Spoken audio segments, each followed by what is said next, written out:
세계은행이 2023년 연간 보고서에서 세계 경제 성장률을 예측하며 2년 연속 경기 침체에 대해서 경고했습니다. 세계 경제는 높은 물가 상승률과 고금리 현상, 그리고 러시아 우크라이나 전쟁으로 지속적 침체를 보인다고 전망했는데요. 2023년 세계 경제 성장률 전망을 잡식냠TV에서 씩씩하게 알아보겠습니다.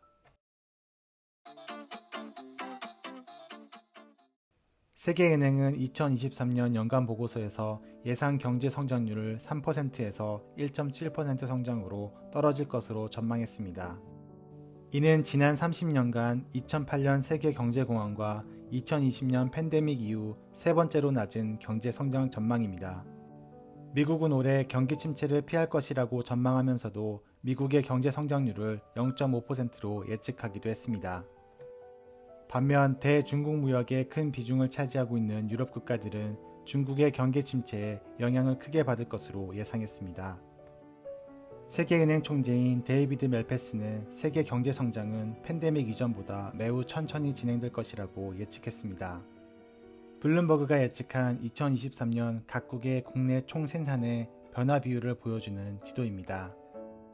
지도를 보면 대부분의 유럽 국가들은 3% 이상의 변동률이 있으며 특히나 아프리카와 러시아가 5%의 큰 변동이 있는 것을 볼 수 있습니다.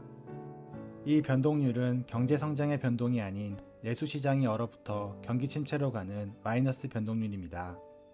국제통화기금은 작년 10월에 2023년 세계 경제 성장률을 2.7%로 예측하면서 개발도상국들의 경제는 2022년 대비 비슷한 성장을 예측했습니다. 하지만 2023년 초의 전망은 그에 훨씬 못 미치는 1.7%의 성장률이며 2024년에 가서야 올해 예상치로 복귀할 것이라는 전망이 나왔습니다. 특히 2022년에 이어서 2023년에도 러시아는 전쟁의 영향으로 3% 중반의 마이너스 성장을 할 것으로 예상되고 있습니다. 이러한 경기 침체는 전 세계적인 인플레이션이 가장 큰 원인으로 지목됩니다.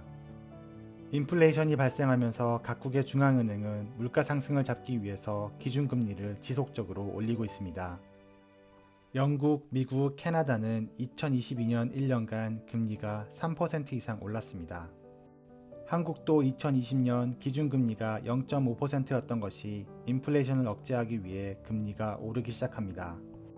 결국에는 2022년 10월 한국은행은 기준금리를 3%로 올리면서 물가 상승을 잡겠다는 의지를 보였습니다. 금리 인상으로 인플레이션은 일시적으로 잡을 수 있겠지만 대출금리 인상으로 내수시장이 얼어붙어 국내 총생산이 하락할 수밖에 없는 것이죠. 국내 총생산의 하락은 경기 침체를 가져오게 되며 이는 결국 소비 심리를 위축시켜 더욱더 깊은 침체를 만드는 구조가 되는 것이죠. 물론 경제라는 것이 언제나 업앤다운이 있고 통화정책으로 조절이 가능하지만 2023년의 세계 경기 침체는 지역을 떠나 공통적인 현상이 될 것으로 전망됩니다.